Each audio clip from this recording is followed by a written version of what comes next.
all the damaging emotional problems that a human being can have, you can count on the fingers of one hand. We think there are hundreds. There aren't. And the formula for it is W fast. WFAST. That's it. That's the entire list of all the things that can depress you, that can mess you up emotionally. W stands for worry, anxiety. F stands for fear. A stands for anger. S for shame, and T for trying to be someone you're not. That's it. Anyone who has ever gone to a therapist or to a psychiatrist has gone for one of these 5 problems. There are no others. So when I heard this, I said, what about guilt? And they said, guilt is not an emotion. It's either fear or shame. You don't feel guilt. When you're guilty, you either feel shame or fear. And that's funny, because what are you afraid of? You're afraid that you're going to be discovered, that your guilt is going to be exposed, and you're going to be shamed. So it all really comes down to shame. When do you get angry? If someone shames you. What do you worry about? What's your anxiety? Oh, it's going to be so embarrassing. It almost always comes back to shame. So it's really interesting. Now, take a look at the fingers of your hand. It's so amazing. W fast. The thumb is the W. The pointer is the F. The middle finger is the A. The ring finger is the S, and the pinky is a T. Look at it. The thumb is worry. What do you do when you're insecure? You suck your thumb. When you want to intimidate somebody, which finger do you use? The pointer. You wag your finger at somebody, it's a threat. When you're angry at somebody, you use the next finger. That speaks for itself. The ring finger is the weakest finger, because you don't have to try it. You can understand it without. You can't use that finger by itself for anything. All you can do is put a ring on it. It's a useless finger by itself. All the other fingers you can use individually. That finger is a useless finger. So that's the shame. That's the S. And then the pinky is trying to be someone you're not, which makes perfect sense, because when you're trying to put on airs, what do? You extend your little finger.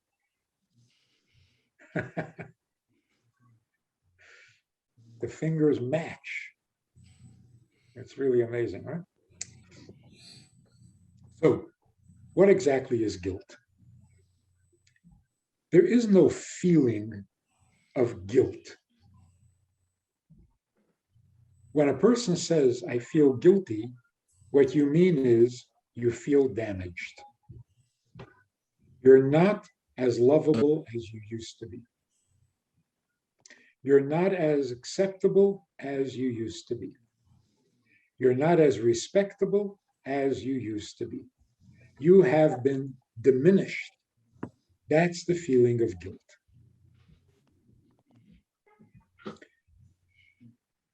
And it doesn't matter whether what you did was your fault or not your fault.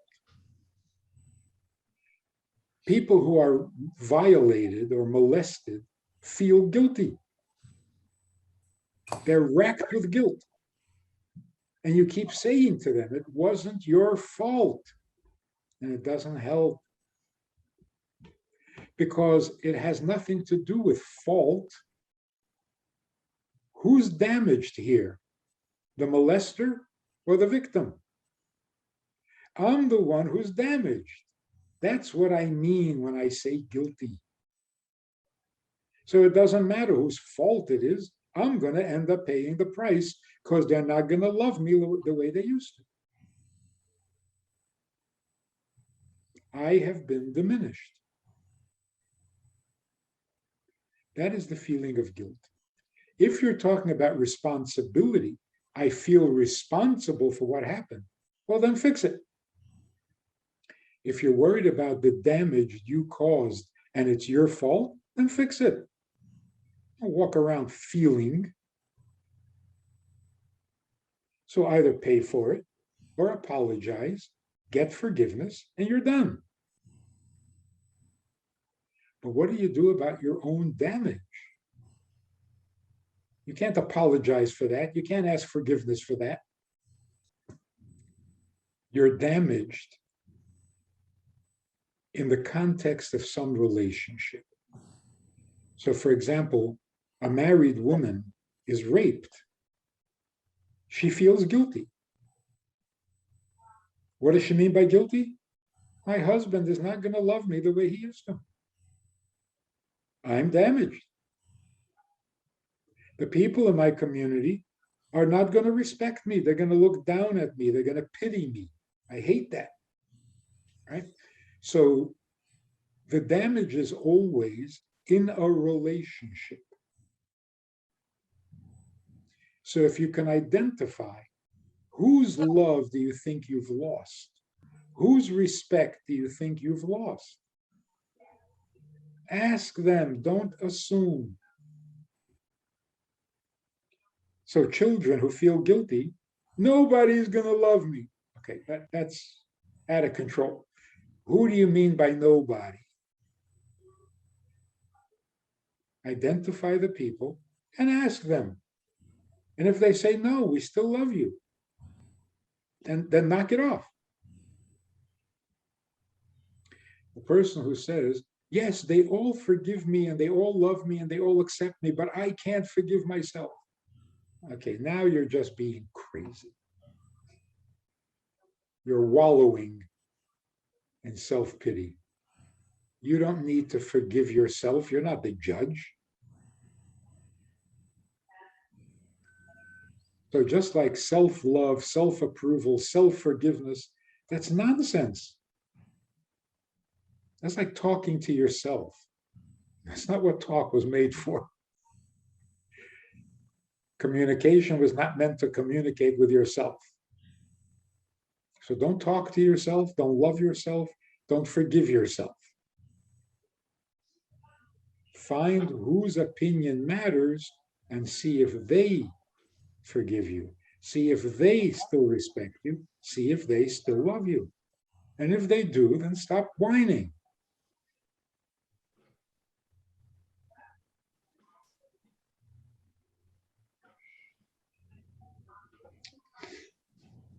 Real repentance means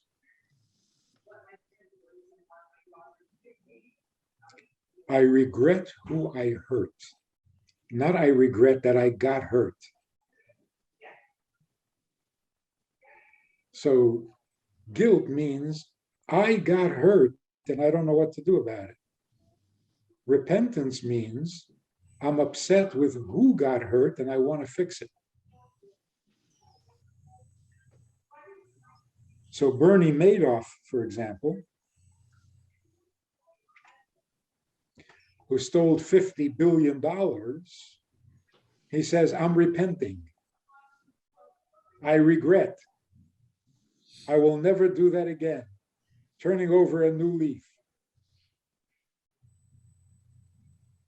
I don't believe it for a minute.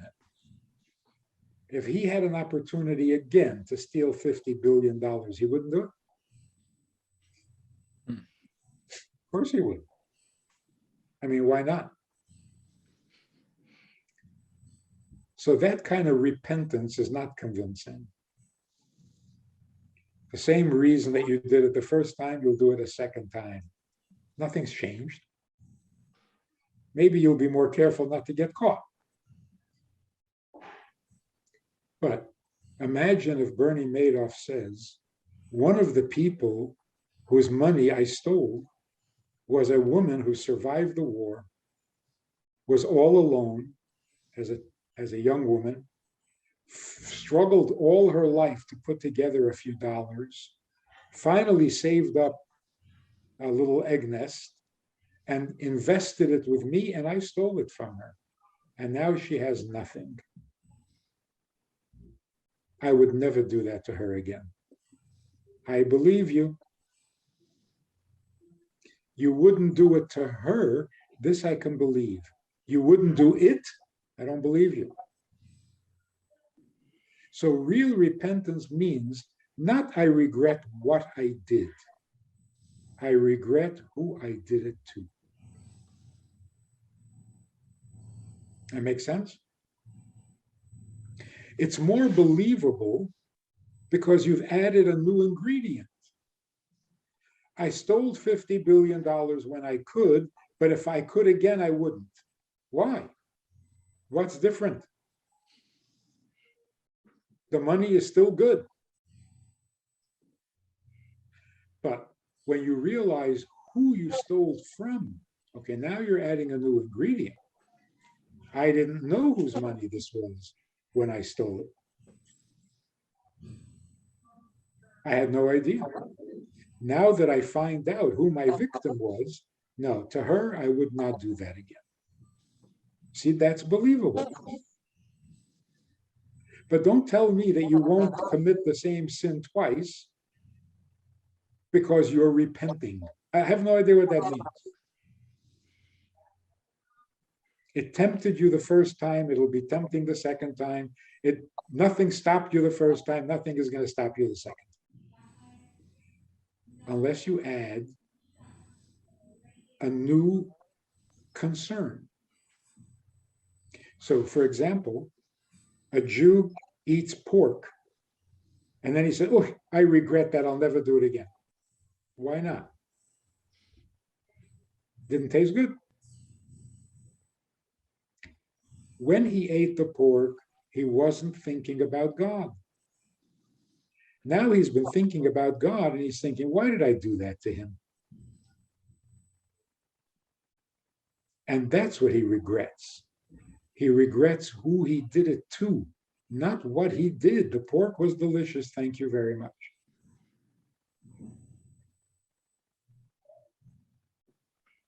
So again, the difference between unhealthy guilt and real repentance, unhealthy guilt has to do with what I'm suffering from, my existence. Who's going to love me? Who's going to respect me? Who's going to accept me? Real repentance means I'm going to be better to the person that I hurt the first time. I will not do it again.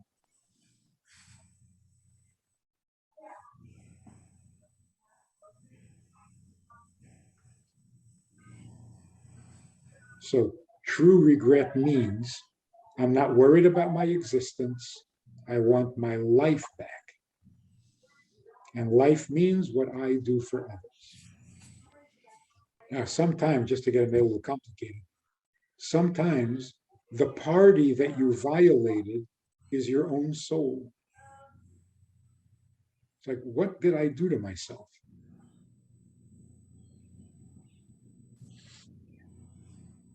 I was an innocent kid and I killed my innocence. Why would I do that to myself? I would never do that to myself again. But that's your existence reflecting on your life, or your mind suddenly conscious of your soul. And your mind is saying, why did I do that to my own soul? That's suicidal. Why am I killing myself? I won't do that to me again. So there's always the victim of your behavior and your change of attitude towards that victim. I was thoughtless to my children. I'm not going to be thoughtless again. Not to them, or to my mother, or to my wife, or to my God, or to my soul. So again, repentance means I don't regret what I regret who I did it to.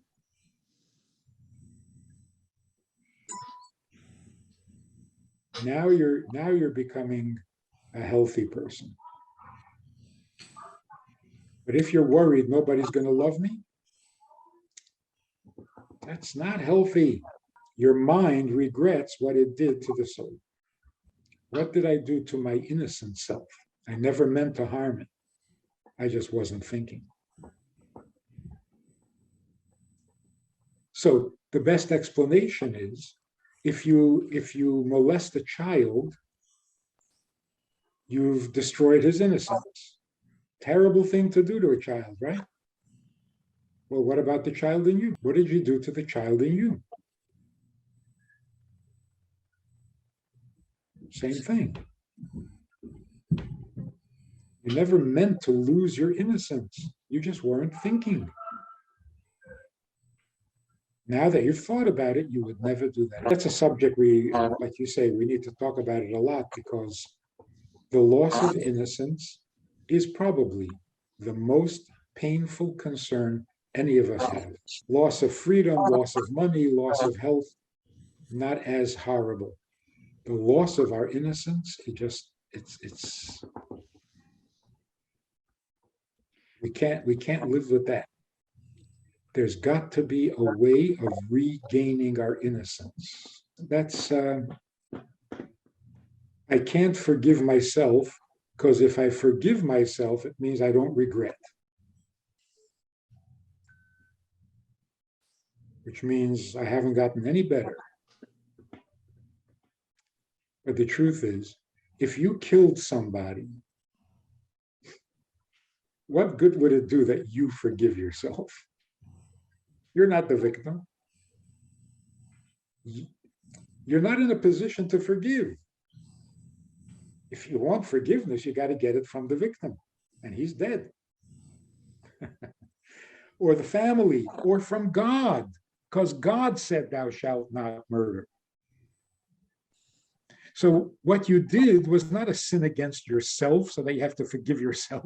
Did I forgive them? They didn't kill me. Who am I to forgive because they killed my grandfather? You want forgiveness? Go ask my grandfather. So we're the wrong party. You're talking to the wrong party. If you say, I don't forgive myself, who asked you for forgiveness?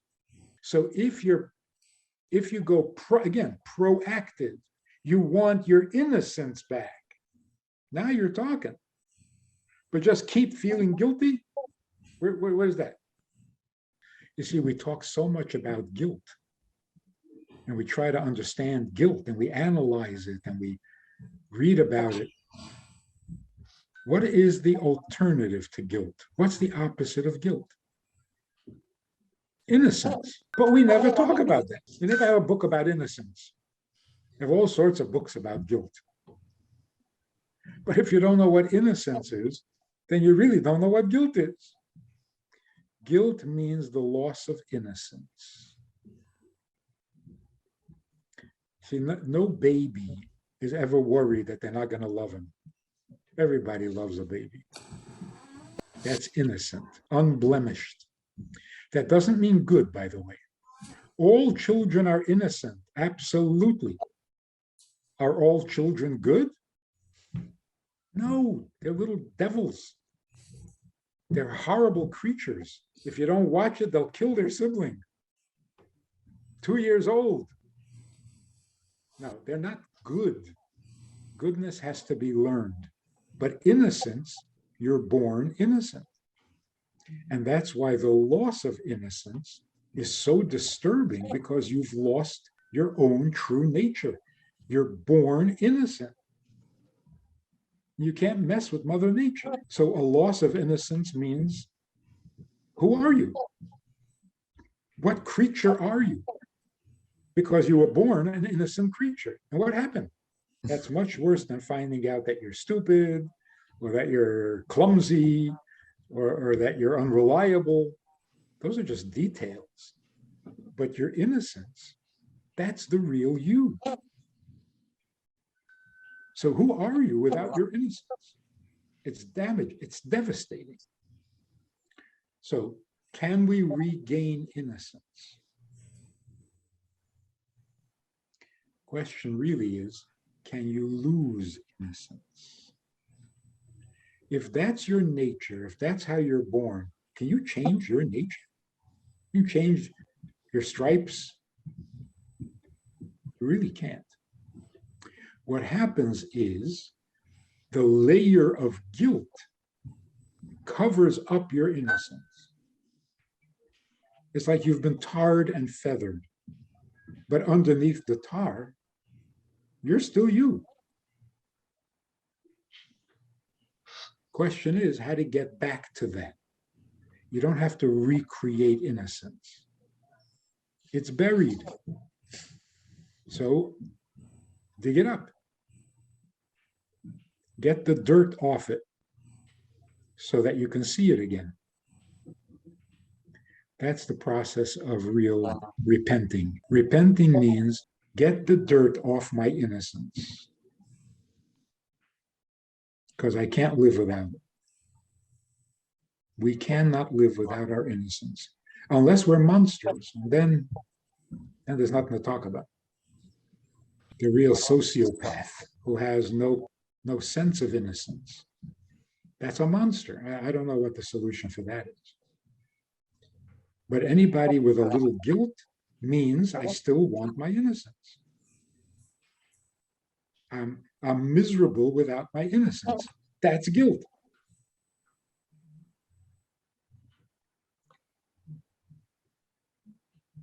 People must know that innocence is never completely lost. It may be buried, it may be very buried. But if you dig away at it, you'll uncover it. You get it back. You take that away from people and you've killed them. Hopeless means I'll never be innocent again. And that's not true. Regaining my innocence means, where is that part of me that never agreed to commit this sin? See, when a human being commits a sin, there's a certain dimension or a certain layer of him that's doing it. It's not all of him. When you do something good, this is really true of nature. When you do something good, all of you does it. Your whole being does it. But when you do something bad, only some part of you does it. There's another part of you that says, no, I want nothing to do with this. The innocence in you never participates in a sin.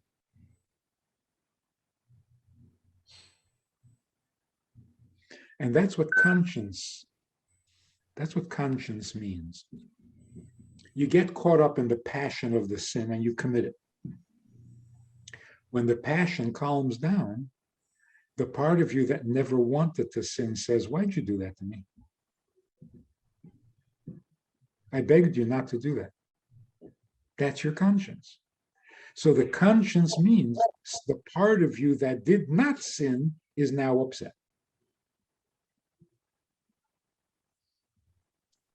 So do you still have your innocence? Yes, that part of you that never participated in the sin. It abstained. And now that you're listening, it's complaining. Don't do this to me. When you have no conscience, well, then there's no part of you complaining.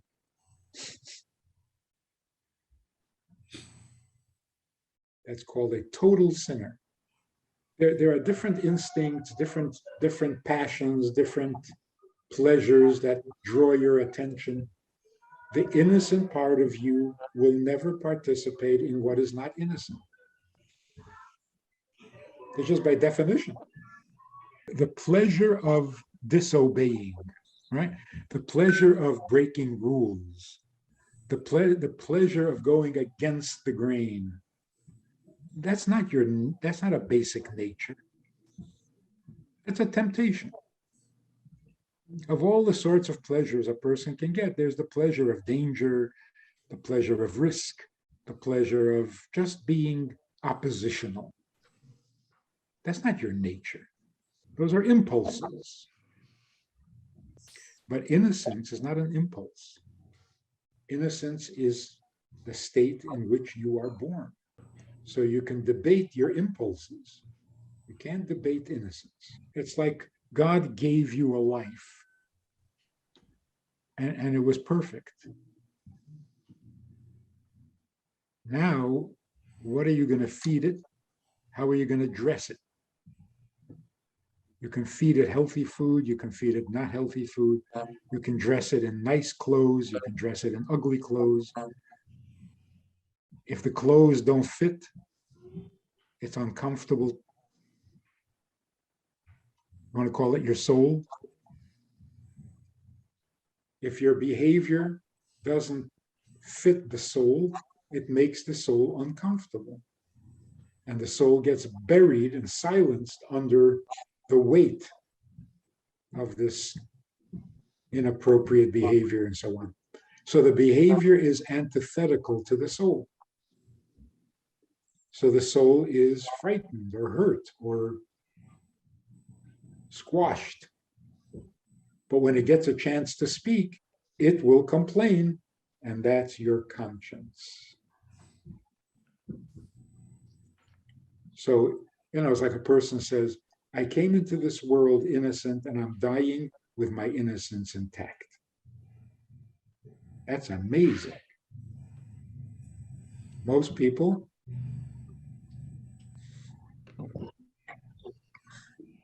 don't feel like they've maintained their innocence so well.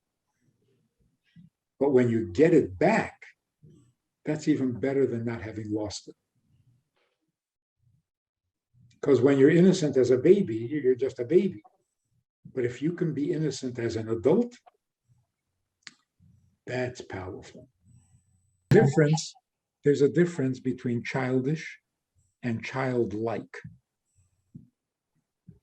There are certain qualities that are childish that we need to outgrow as quickly as possible. Like impatience. Got to outgrow it. But then there are childlike qualities that we should never outgrow. Like a childlike enthusiasm for life. You never lose that. A child's openness, doesn't hesitate to say whatever's on their mind. You don't want to lose that.